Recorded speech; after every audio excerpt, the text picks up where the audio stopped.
사도행전 11장 19절부터 21절, 13장 1절부터 3절까지의 말씀인데요. 그 가운데 13장 1절부터 3절까지 말씀을 우리 먼저 같이 봉독하도록 하겠습니다.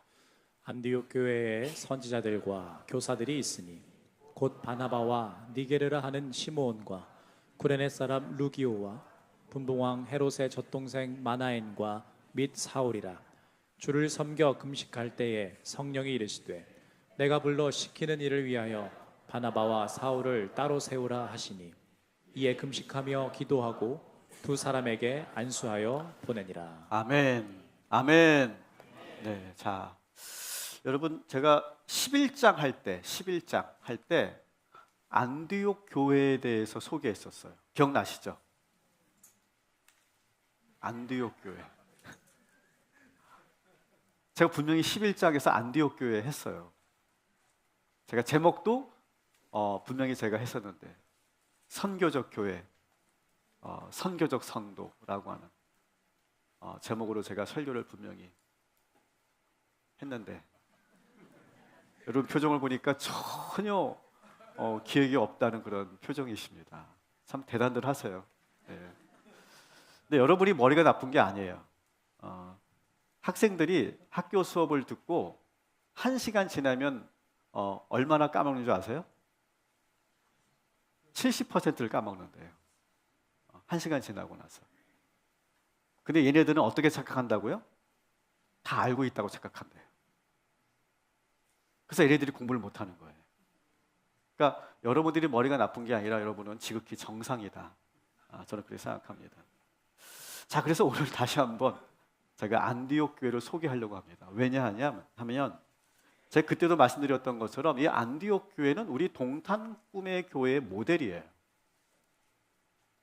우리 교회를 제가 개척 준비를 할 때부터 그리고 모든 이 프로세스와 모든 과정은 안디옥 교회를 그대로 제가 본따서 한 거예요. 그래서 오늘 여러분 이 안디옥 교회를 여러분 한번 잘 보세요. 우리 교회가 앞으로 어떻게 가야 될지도 여러분이 알 수 있고 우리 교회가 어떻게 성장했는지를 우리가 알 수 있을 거예요. 자, 먼저 안디옥이 어딘가를 한번 먼저 가야 되겠죠. 안디옥 지도를 한번 보여주시면, 자, 여기 맨 아래 예루살렘이 있습니다. 맨 아래 여기에. 그리고 요 가운데쯤에 안디옥이 있어요. 예루살렘으로부터 안디옥까지는 약 한 470km 정도, 500km 정도 이렇게 떨어져 있는 시리아, 오늘날로 시리아, 성경에서는 수리아 이렇게 불려지는데 시리아의 수도입니다. 시리아의 수도고 인구는 약 한 50만 명. 근데 여러분 50만 명이면 우리 동탄만한 도시고요. 근데 여러분 고대 도시가 50만 명이라는 것은 어마어마한 거예요. 엄청난 큰 도시입니다. 그 당시는 로마 제국 시대잖아요. 이 시리아도 로마의 속국이었습니다. 그래서 로마 제국의 3대 도시 하면은 로마, 알렉산드리아, 안디옥 이렇게 불릴 정도로 아주 큰 도시가 바로 이 안디옥이다라고 하는 것입니다. 그리고 이 안디옥의 특징은 군사, 행정, 상업, 문화의 중심지였고 그래서 각 나라에서 각국에서 모든 사람들이 이곳으로 모여들었어요. 헬라인, 유대인, 로마인, 시리아인, 아프리카에서까지, 아시아에서까지 이 안디옥으로 모여들었습니다. 그래서 다인종, 다민족, 다언어가 통용되는 그런 도시였어요. 그래서 그 도시에 안디옥 교회가 세워졌다라고 하는 것은 선교사적으로 대단히 중요한 의미가 있는 거예요. 안디옥 교회가 처음 소개된 것이 바로 11장에 나오죠. 11장 19절부터 21절 우리 다시 한번 복습하는 마음으로 한번 읽어보도록 하겠습니다. 그때 스데반의 일로 일어난 환란으로 말미암아 흩어진 자들이 베니게와 구브로와 안디옥까지 이르러 유대인에게만 말씀을 전하는데 그 중에 구브로와 구레네 몇 사람이 안디옥에 이르러 헬라인에게도 말하여 주 예수를 전파하니 주의 손이 그들과 함께 하심에 수많은 사람들이 믿고 주께 돌아오더라. 아멘. 자, 여기서 안디옥 교회의 첫 개척 멤버들이 이렇게 소개되고 있다. 이렇게 보시면 돼요. 개척 멤버들. 첫 번째 구성원은 본문에서 보시는 것처럼 예루살렘 교회에서 핍박을 피해서 안디옥으로 갔던 그런 전도자들. 가령 여러분 그 스데반의 순교 사건으로 인해서 교회가 핍박을 받았고 그때 예루살렘 교회에 있는 그런 지도자들이 흩어졌다. 그 얘기를 기억하시잖아요. 그래서 안디옥으로 상당히 많이 갔어요. 거기에 있는 그러한 사람들과 전도자들과 또 두 번째는 구브로와 구레네의 사람들이 또 안디옥으로 갔다. 이렇게 되어 있습니다. 이 구레네라고 하는 곳이 어디냐면 지도를 한번 보시면 구레네라고 하는 것은 북아프리카에 있는 곳입니다. 근데 저는 이 지도를 보면서 참 지도에도 참 메시지가 있는데 기가 막힌 것은 이 작은 이스라엘에서 예수의 복음이 어떻게 이 아프리카까지 갔을까? 그래서 어떻게 이 아프리카에 있는 사람들이 예수를 믿고 전도자가 되어서 또 이들이 또 어떻게 안디옥으로까지 왔을까? 저는 그게 참 신기한 것 같아요.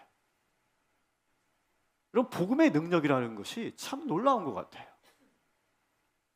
언제 그 복음이 아프리카까지 전달되었을까? 근데 중요한 것은 이 초대 개척교회 이 멤버들이 안디옥 교회 개척교회 멤버들이 처음에는 유대인들에게만 복음을 전했다가 이제는 이방인들에게도 헬라인들에게도 복음을 전했다라고 하는 거예요. 안디옥이라는 도시는 여러분 많은 그런 다민족이 모여 있는 곳이기 때문에 그래서 이방인들에게도 복음을 전했는데 놀라운 것은 아주 급속도로 부흥하게 된다라고 하는 거예요. 근데 11장에는 그 개척교회 멤버들이 이 멤버들의 이름이 나오지 않습니다. 이름 없는 개척자들이에요. 이름 없는 개척자들. 자, 근데 안디옥 교회의 또 하나의 특징은 그렇게 전도도 열심히 했을 뿐만 아니라 전도에서 온 이 성도들을 체계적으로 말씀으로 양육하고 가르쳤다라고 하는 거예요. 그 역할을 누가 맡았느냐? 바나바와 사울이 맡았어요. 자, 11장 26절 또 같이 읽어보도록 하겠습니다. 를 가르쳤고 제자들이 비로소 그리스도인이라 일컬음을 받게 되었더라. 아멘. 바나바와 바울이 교회에 들어온 성도들을 말씀으로 훈련시켜요. 그랬더니 놀라운 역사가 나타납니다. 그렇게 말씀으로 훈련받은 사람들을 보니까 사람들이 믿지 않은 사람들이 그 변화된 말씀으로 변화된 사람들을 보고 뭐라고 불렀다고요? 그리스도인이라고 불렀다는 거예요. 그리스도인이라고 하는 말은 사실 좋은 말이 아니에요. 원래 무슨 말일까요? 예수에 미친 사람들, 그런 말이에요. 아니 교회를 다니더니 성경을 좀 배우더니 이 사람들이 완전히 달라졌어. 저 그리스도인들, 그렇게 불리던 이름이 오늘날 우리의 이름이 됐어요. 그리고 안디옥 교회에서 처음으로 그리스도인이라고 하는 이름이 시작된 거예요.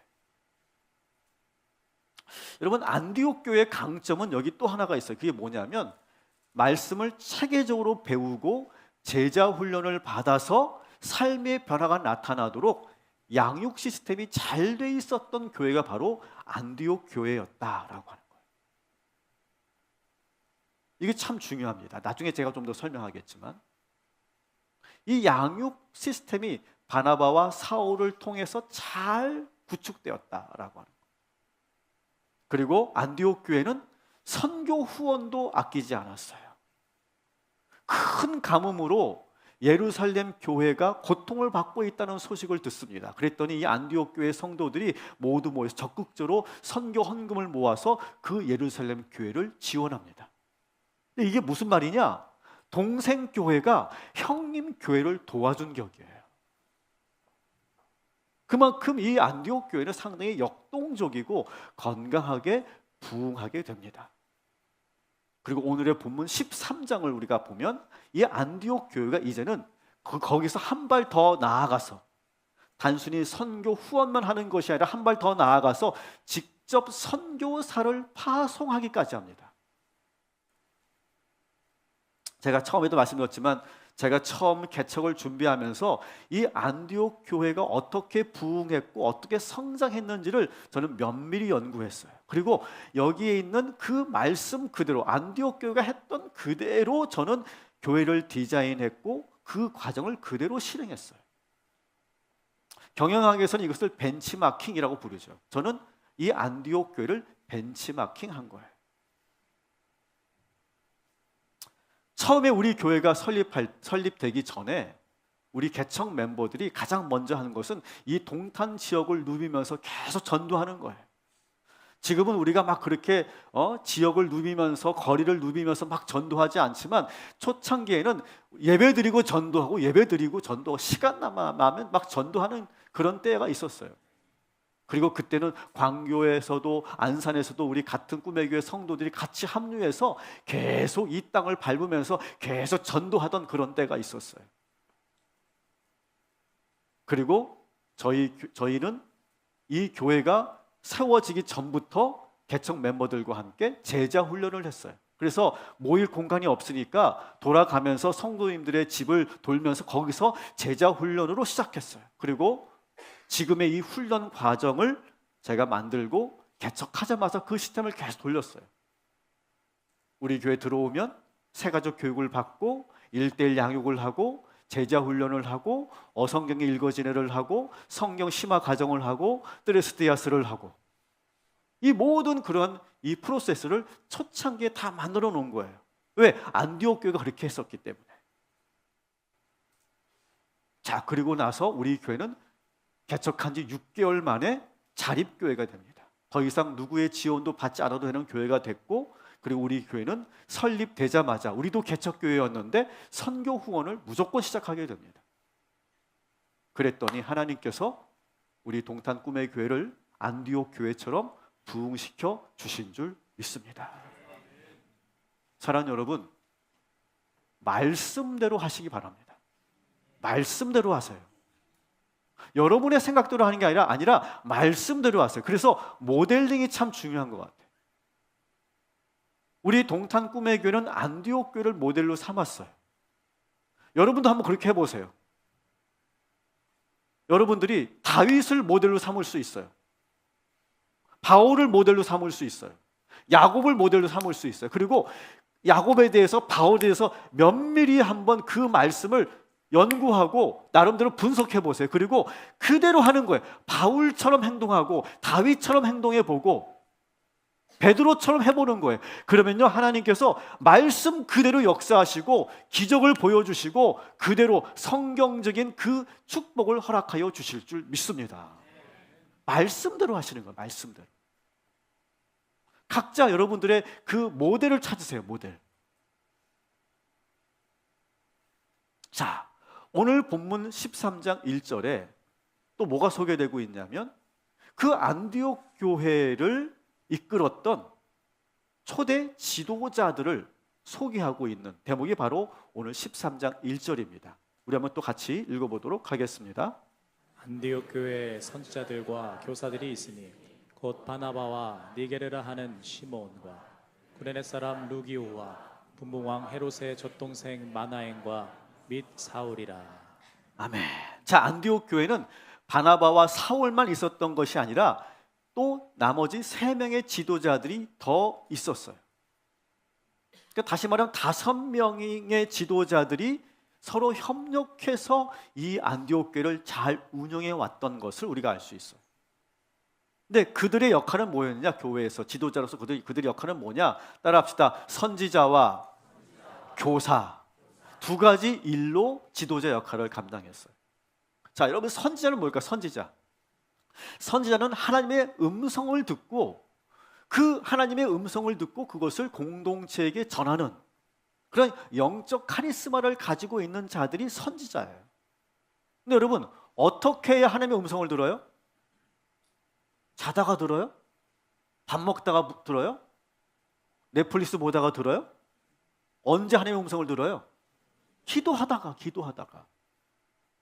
다시 말씀드리면 이 선지자가 된다는 것은 기도를 많이 하는 사람들이에요. 기도를 많이 하다 보면 하나님의 뜻을 듣게 돼요. 하나님의 음성을 듣게 되고 자연적으로, 그리고 영적으로 그걸 잘 분별하게 됩니다. 아, 이게 하나님의 뜻이다라고 분별하게 되고 그것을 전하는 거예요. 우리 교회 평신도 지도자들 잘 들어주십시오. 기도 많이 하셔야 돼요. 아멘을 안 하시네? 기도를 많이 하셔야 돼요. 여러분 무슨 일을 하든지 내 생각대로 하면 안 돼요. 기도하시고 하셔야 돼요. 기도하면서 주의 음성을 듣고 말씀에 순종하는 우리 평신도 지도자들 되시기를 주님의 이름으로 축원합니다. 자기 열심과 자기 경험으로 일하면 여러분 교회 일도 그르치게 됩니다. 실수하게 돼요. 시험에 들게 돼요. 선지자와 같이 하나님의 음성을 듣고 행하는 우리 교회의 리더들 되시기를 다시 한번 주님의 이름으로 축복합니다. 두 번째 역할이 뭐라고 그랬어요? 교사. 성경을 잘 가르치는 사람이에요. 그러니까 여러분 지도자는 성경을 많이 보고 많이 연구하는 그런 훈련의 과정이 있어야 돼요. 그리고 성경을 성도들에게 잘 가르칠 수 있어야 돼요.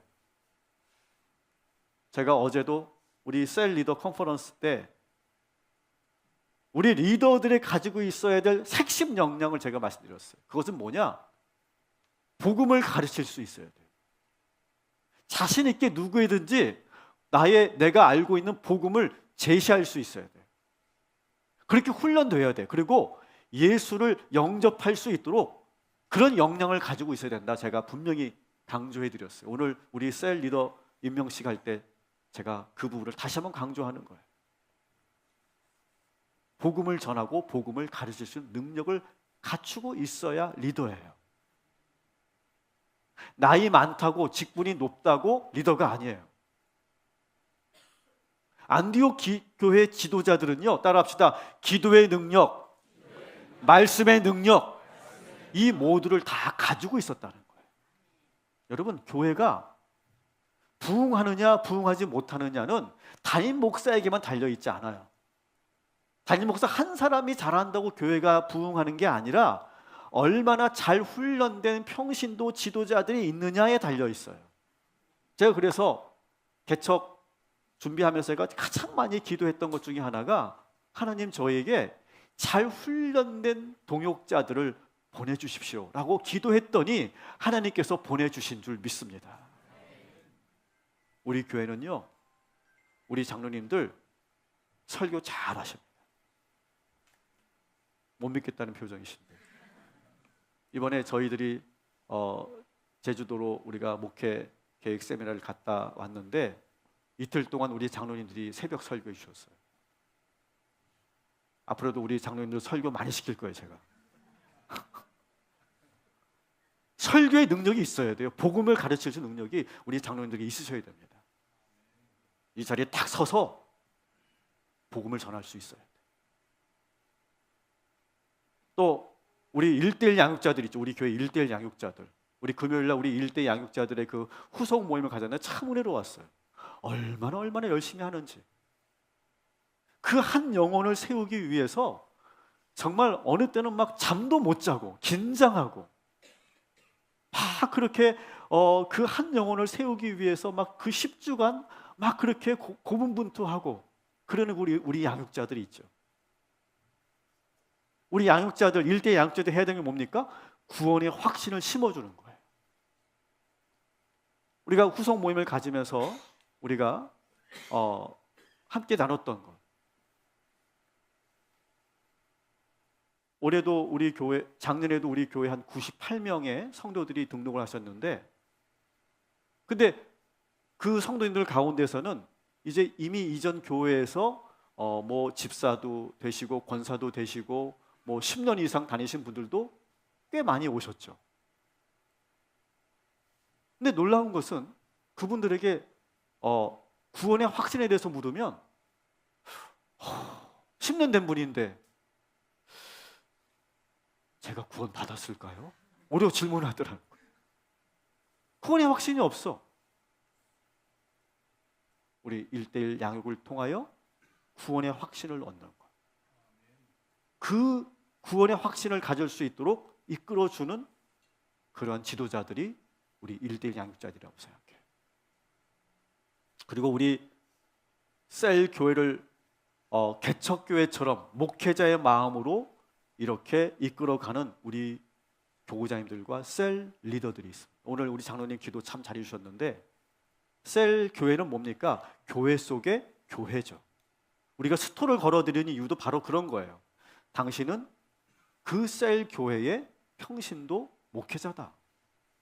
그리고 작은 교회를 개척하는 심정으로 해달라. 그런 마음으로 스토를 걸어드리는 겁니다. 그리고 동역자예요. 저와의 동역자. 우리 교회에 그런 훌륭한 교구자님들과 셀 리더들이 많이 계시죠. 우리 선교회, 우리 회장님들, 우리 각 부의 부장님들 아주 건강한 리더십을 갖고 계십니다.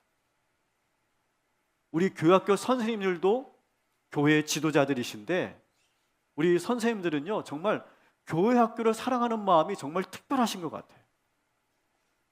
우리 자녀들이 교회에서 더 좋은 환경에서 교육을 받을 수 있도록, 또 교회에서도 간식비를 제공하는데 더 좋은 간식을 먹여야 된다. 그런 마음으로 우리 선생님들이 자발적으로 특별 헌금도 지금 하고 계십니다. 누가 시키지 않았는데. 그러니까 교회 학교에 대한 그 열정과 그 사랑이 아주 특별한 그런 선생님들이 정말 많이 계세요. 그러니까 저는 참 감사한 게 우리 교회가 마치 안디옥 교회처럼 너무나 귀한 평신도 지도자들이 많이 있다는 거예요. 오늘 임명되는 우리 교구장님들과 셀 리더님들, 그분들을 보면 저는 얼마나 든든한지 몰라요. 우리 교회의 평신도 리더십들에게 다시 한번 부탁드립니다. 따라합시다. 기도의 능력과 말씀의 능력, 여러분 이것을 소유하시기를 주님의 이름으로 축원합니다. 이게 있어야 리더십이 생기는 거예요. 자, 그러면서 오늘 본문에는 이 안디옥 교회의 지도자들의 명단, 5사람의 명단이 나오고 있습니다. 한번 제가 그림으로 한번 보여드릴게요. 5명의 지도자들이 소개되고 있어요. 자, 한번 이 사람들 면면히 한번 봅시다. 바나바. 원래 여러분 바나바의 원래 이름은 뭘까요? 모르시죠? 여러분 바나바만 알고 계시죠? 진짜 이름은 뭘까요? 진짜 이름. 이것도 제가 분명히 했어요. 여러분이 기억 못할 뿐이지. 요셉이에요. 요셉. 요셉. 바나바는 위로의 아들이라고 하는 사실은 별명이에요. 별명. 바나바는 진짜 이름이 아니에요. 근데 우리는 바나바만 기억하죠. 진짜 이름은 요셉이에요. 근데 사람들이 그렇게 부른 거예요. 선생님은 위로의 아들이십니다. 정말 우리를 위해서 위로를 잘해 주십니다. 그렇게 주변의 성도들이 너무너무 이 바나바의 위로를 받고 회복이 되고, 그리고 거기서 힘을 얻고, 그리고 거기서 많은 그런 도움을 받았던 거예요. 그래서 이 안디옥 교회 성도들은요 바나바를 제일 좋아했어요. 그래서 가장 먼저 지금 소개되고 있는 거예요. 바나바는 안디옥 교회의 가장 존경받는 지도자였어요. 근데 왜 그랬을까요? 따라합시다. 결국 성품입니다. 여러분 제가 우리 장로님들처럼 그렇게 긴 인생은 살지 않았지만 저도 살 만큼은 살았잖아요. 저도 인생 얘기는 할 수 있는 나이가 됐잖아요. 그죠? 근데 제가 결국 깨달은 게 있어요. 결국은 성품이에요. 결국은 성품이더라고요. 여러분 이것은 아마 여러분이 다니는 회사에서도 여러분 마찬가지일 거라고 생각해요. 교회에서도 마찬가지, 어디서나 마찬가지예요. 처음에는 실력 있는 사람, 뭐 스펙이 좋은 사람, 어떤 능력이 뛰어난 사람, 뭐 그런 사람이 앞서 가는 것 같죠. 근데 길게 보면요, 결국 성품이 좋은 사람이 결국은 결과를 만들어내요. 저는 우리 교회의 우리 모든 평신도 지도자들이 실력과 능력도 중요하지만 성품이 다듬어지고 그리고 좋은 성품으로 거듭나는 바나바와 같은 그런 지도자들 되시기를 주님의 이름으로 축원합니다. 자, 두 번째가 누굽니까? 니르게 시몬이면 니르게 시몬. 근데 여러분, 이 5명의 사람 중에 시몬의 좀 다른 점이 있죠? 사진을 보시면 피부 색깔이 좀 다르죠, 그죠? 자, 니르게라고 하는 말은 라틴어로 검다라고 하는 뜻이에요. 이것은 바로 영어 니그로의 어원이기도 합니다. 그래서 성서학자들은 이 시몬은 아마도 피부색이 다른 인종의 사람이었을 것이다, 이렇게 추측을 하는 거죠. 그러니까 그도 역시 아마 북아프리카 혹은 아프리카에서 온 그런 사람이었어. 여기서 우리가 뭘 알 수 있느냐? 안디옥 교회는 계급과 인종을 넘어서서 교회의 지도자를 세우는 교회였다라고 하는 거예요. 여러분, 교회는요, 어떤 외적인 조건으로 지도자가 되는 게 아니에요. 뭐 대기업에 다니는 어떤 회장이라고 해도 교회에 오면 성도일 뿐이에요. 뭐 어떤 정치인이 와도 그냥 성도일 뿐이에요. 그 사람이 사회적으로 높은 지위에 있다고 곧바로 장로가 되거나 그런 거 없어요, 저희 교회는. 교회에서는 성령 충만하고 영적 능력이 있고 무엇보다 성품이 좋은 사람들이 교회 지도자가 돼야 할 줄 믿습니다. 오늘 장로 기준 여러분 보셨는데 그게 다 성품이에요, 성품. 성품이 좋은 우리 장로님들 되시기를 주님의 이름으로 축원합니다. 자, 세 번째가 누구죠? 루기오입니다. 루기오. 이 루기오도 구레네에서 온 사람이에요. 구레네 사람 루기오라고 되어 있죠. 이 사람도 북아프리카에서 온 거예요. 자, 네 번째 누굽니까? 네 번째는 마나엔이라고 하는 사람인데, 여러분, 이 마나엔을 소개하는 그 본문, 마나엔을 소개하는 그 본문을 보면 이렇게 됐어요. 헤롯의 젖동생 마나엔이라고 되어 있습니다. 헤롯의 젖동생 마나엔이라고 되어 있어요. 자, 여기서 다시 한번 퀴즈 할게요. 여기 나오는 헤롯은 누굴까요? 자, 1번 헤롯 아그리빠, 2번 헤롯 대왕, 3번 헤롯 안티파스, 4번 헤롯 아켈라오. 누굴까요? 여기 나오는 헤롯은 헤롯 안티파스예요. 자, 그건 중요한 게 아니고, 그러면 젖동생이 뭘까? 젖동생, 이름이 좀 그런데 젖동생, 이게 뭘까요? 여러분, 한 나라의 왕자가 태어나면요, 같이 어울려 지낼 수 있는 동물을 꼭 붙입니다. 친구를 붙이죠. 그래서 같은 또래의 아기를 같이 궁전에서 키웁니다. 그래서 한 유모 밑에서 같이 젖을 먹으면서 그 왕자와 같이 자라납니다. 이 마나이는 바로 헤롯 안티파스와 아기 때부터 궁에서 함께 먹고 자라며 왕궁식 교육을 받았던 귀족 출신의 자제였어요. 그러니까 젖동생 하니까 왠지 좀 어감이 그렇지만 사실은 그런 귀족 출신이고 나라에서 많은 혜택을 누리고 있는 사람이었어요. 근데 그는요, 예수를 믿게 되면서 그 모든 특권을 포기해버린 사람. 그리고 예수님의 제자가 되었고 지금은 안디옥 교회의 아주 중요한 그런 지도자가 된 거예요. 여러분 생각해 보세요. 헤롯하고 마나에는 똑같이 같이 젖을 먹고 어릴 때부터 모든 것을 다 같이 했어요. 궁에서 똑같이 놀고 궁에서 배우고 모든 거 다 같이 했어요. 근데 운명이 바뀌었어요. 뭘로 바뀌었습니까? 예수를 믿느냐 안 믿느냐. 여러분의 형제들도 그럴 거예요. 여러분의 가족들도 보면 뭐 삼남매든 뭐 사형제든 세 자매든 똑같은 부모 밑에서 똑같은 상에서 둘러앉아서 먹고 똑같이 공부하고 똑같은 가정에서 똑같은 집에서 자랐는데 여러분 나중에 보니까 어떻게 돼요? 운명이 완전히 다른 운명을 살잖아요. 그죠? 형과 다른 인생을 살고 동생과 다른 인생을 살잖아요. 그런 것처럼 지금 이 헤롯과 마나에는 똑같은 환경에서 자랐지만 완전히 다른 인생을 삽니다.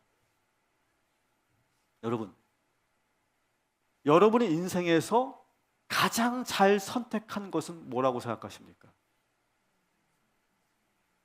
따라합시다. 예수를 믿은 것이 나의 최고의 선택이다. 여러분 동의하시면 아멘 하시기 바랍니다.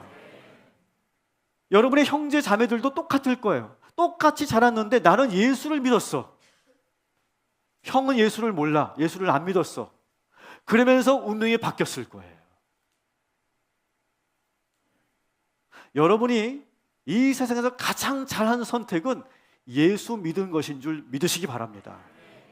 그리고 두 번째, 여러분이 동탄 꿈의 교회를 선택한 것이 잘한 선택인 줄 믿으시기 바랍니다. 아멘 안 하신 분들은 어떻게 해요? 자, 다섯 번째 누굽니까? 사울, 나중에 바울이 되죠. 자, 재밌는 거는 이 5명의 지도자를 세울 때 맨 마지막에 사울이 있다는 게 재밌어요. 사실 사도행전의 주인공은 누구예요? 사도 바울인데 아직까지 안디옥 교회에서는 사울은 5명 중에 마지막에 소개될 정도의 인물이었다라고 하는 걸 우리가 볼 수 있어요. 근데 나중에 사도행전의 재미는 무명이었다가 바나바를 통해서 이 사울이 이제 교회로부터 인정받게 되고 바나바와 함께 동역하면서 서서히 두각을 나타내는, 그러면서 나중에는 이 사도행전의 주요 주인공이 되는 그런 그 사울과 바울로 변하는 그 변화가 또 재밌습니다. 그 변화를 우리가 느낄 수 있는 것이 사도행전의 또 재미인데, 어쨌든 여러분 오늘 이 말씀을 통해 저는 이 5명의 지도자들이 안디옥 교회의 지도자들로서 그 이름이 성경에 기록되고 박혀 있는 것처럼 저는 우리 교회, 우리 모든 평신도 지도자들이 우리 동탄 꿈의 교회 역사에 그 이름이 기록되기를 주님의 이름으로 축복합니다. 여러분 이 말이 어떤 의미냐면, 제가 한번 예를 들어 볼게요. 저희 아버님은 제가 다니는 모 교회 광명교회의 장로님이셨고 수석 장로님이셨고 많은 일을 하셨어요. 교회 건축을 2번이나 하셨고, 그래서 건축위원장으로서 교회를 많은 일들을 정말 헌신적으로 하셨어요. 그리고 나중에 그 광명교회 40년사가 만들어져요. 우리는 이제 나중에 이제 그런 책자를 만들 건데, 역사서를 만들 건데 40년사를 나왔는데 그때 저희 아버님의 이름이 그래도 기록됐어요. 그게 참 영광입니다. 근데 그 우리 아버님이 정말 많은 일을 하셨는데 제가 보기에는, 근데 우리 아버님의 그 이름과 딱 한 줄만 기록돼 있어요. 왜냐하면 40년의 그 많은 역사 가운데 구구절절히 우리 아버지의 어떤 그런 공적을 다 소개할 수 없으니까 당연한 거죠. 근데 그 한 줄이 얼마나 귀한지 몰라요. 여러분 이왕 여러분 신앙생활 하시는 거, 여러분 이 동탄 꿈의 교회 여러분 장로요, 권사로, 셀리더로, 교구장으로 여러분 헌신하시는 거, 여러분의 이름이 기록되기를 주님의 이름으로 축복합니다. 좋은 의미로. 자, 13장 2절 한번 같이 또 읽어보도록 하겠습니다.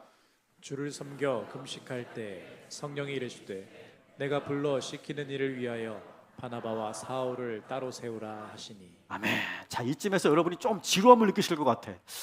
지루하게 생각하지 마시고 한번 끝까지 이 집중력을 여러분 가지고 여러분 잘 보시기 바랍니다.